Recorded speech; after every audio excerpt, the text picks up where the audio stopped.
Hello dears, ഇന്ന് നമുക്ക് ചെറിയൊരു ലഞ്ച് വ്ളോഗ് കാണാം. അപ്പം ഞാൻ കുറച്ച് ദിവസമായിട്ട് ഇപ്പം ചോറ് അധികം കഴിക്കാറില്ല. ഒരാഴ്ചയിലൊരു 5 ദിവസമൊക്കെ ദോശയോ ഗോതമ്പ് ദോശയോ റാഗി ദോശയോ ഒക്കെ കഴിക്കും. പിന്നെ ഒന്നോ രണ്ടോ ദിവസമാണ് ചോറ് കഴിക്കുക, അതും കുറച്ചേ കഴിക്കുള്ളൂ. അപ്പോൾ ഇന്ന് എനിക്ക് മീനും മാന്തൽ കിട്ടിയപ്പോൾ എനിക്ക് പെട്ടെന്നൊരു പൂതി തോന്നി, മാന്തൽ ഫ്രൈയും തക്കാളി പുളിശ്ശേരിയും കൂടെ കഴിക്കാൻ വേണ്ടിയിട്ട്. അപ്പോൾ ഇന്ന് അതാക്കാമെന്ന് വിചാരിച്ചു. ഇതാ മാന്തൽ, നമുക്ക് 100 രൂപക്ക് 3 മാന്തൽ കിട്ടി, അത് ലാഭാട്ട.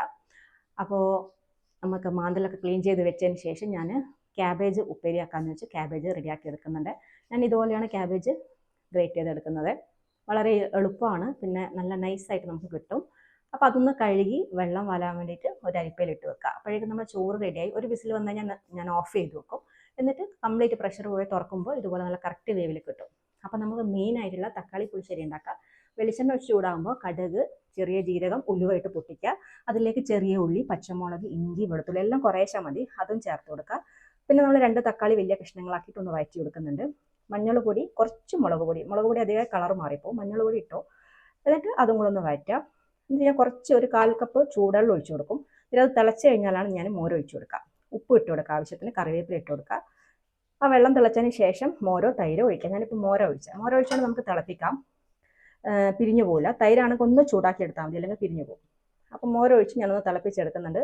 അവസാനം കുറച്ച് ഉലുവ പൊടി കൂടെ ചേർത്താൽ നല്ല സ്വാദായിട്ട് നല്ല സ്മെല്ലുണ്ടാവും നമ്മളെ കറിക്ക്. അപ്പം നമ്മളെ പുളിശ്ശേരി റെഡിയായി. വളരെ എളുപ്പമാണ്, പെട്ടെന്ന് ഉണ്ടാക്കാൻ പറ്റുന്ന ഒരു കറിയാണ്. വെറും പുളിശ്ശേരി ഉണ്ടെങ്കിൽ മാത്രം നമുക്ക് ചോറ് കഴിക്കാൻ പറ്റും, അത്രയും ടേസ്റ്റാണ് തക്കാളി പുളിശ്ശേരി. ട്രൈ ചെയ്യാത്തവരുണ്ടെങ്കിൽ ഒന്ന് ഉണ്ടാക്കി നോക്കട്ടെ.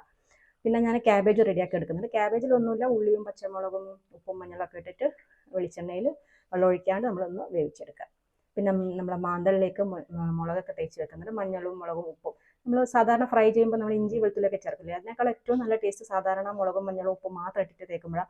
മറ്റേ രീതിയിൽ നമ്മൾ ചെയ്യും, പക്ഷേ ഏറ്റവും സ്വാദ് ഈ ഒരു രീതിയിൽ വെറുതെ ചെയ്യുമ്പോഴാണ്. അപ്പം ഞാൻ പപ്പടം ഒന്ന് വറുത്തെടുക്കുന്നുണ്ട്. ഇന്ന് കുറച്ച് ഗ്രാൻഡ് ആയിക്കോട്ടെ എന്ന് വെച്ചാൽ. സാധാരണ ഞാനിങ്ങനെ ഒരുപാടൊന്നും ഉണ്ടാക്കില്ല, ഒരു മീൻ കറിയും ഒരു മീൻ ഫ്രൈയും അങ്ങനെ ഉണ്ടാക്കുകയുള്ളൂ. അല്ലാണ്ട് ഇങ്ങനെ കുറേ ഉപ്പേരി പപ്പടം അങ്ങനെയൊന്നും എല്ലാ ദിവസവും ഒന്നും ഉണ്ടാക്കില്ല കേട്ടോ, എപ്പോഴെങ്കിലും അതുപോലെയൊക്കെ ചെയ്യുള്ളൂ. അപ്പം നമ്മൾ മീനും ഫ്രൈ ചെയ്തെടുത്തു. ഇനി നമുക്ക് ചോറ് കഴിക്കാം. അപ്പം ഞാൻ 1 കപ്പ് ചോറാണ് ഇങ്ങനെ അളന്നെടുത്തിട്ടുണ്ട്. ചോറ് കഴിക്കുമ്പോൾ ഈ ഒരു രീതിയിലാണ് കഴിക്കുക, ഒരുപാട് കഴിക്കില്ല. പിന്നെ നമ്മൾ പപ്പടം, പിന്നെ ഉപ്പേരി, നമ്മളെ പൊരിച്ച് കഴിഞ്ഞാൽ ഇങ്ങനെ അതിൻ്റെ പൊടി ഉണ്ടാവില്ലേ, അത് നല്ല ടേസ്റ്റാണ് ചോറിനോട് കുഴച്ച് വയ്ക്കുക. അതെനിക്ക് ഇഷ്ടമാണ്, അതുകൊണ്ട് അതും എടുത്തിട്ടുണ്ട്. അപ്പോൾ ഇത്രയാണ് നമ്മൾ ലഞ്ച്. ഇഷ്ടമായാൽ ലൈക്ക് ചെയ്യുക, കമൻറ്റ് ചെയ്യുക.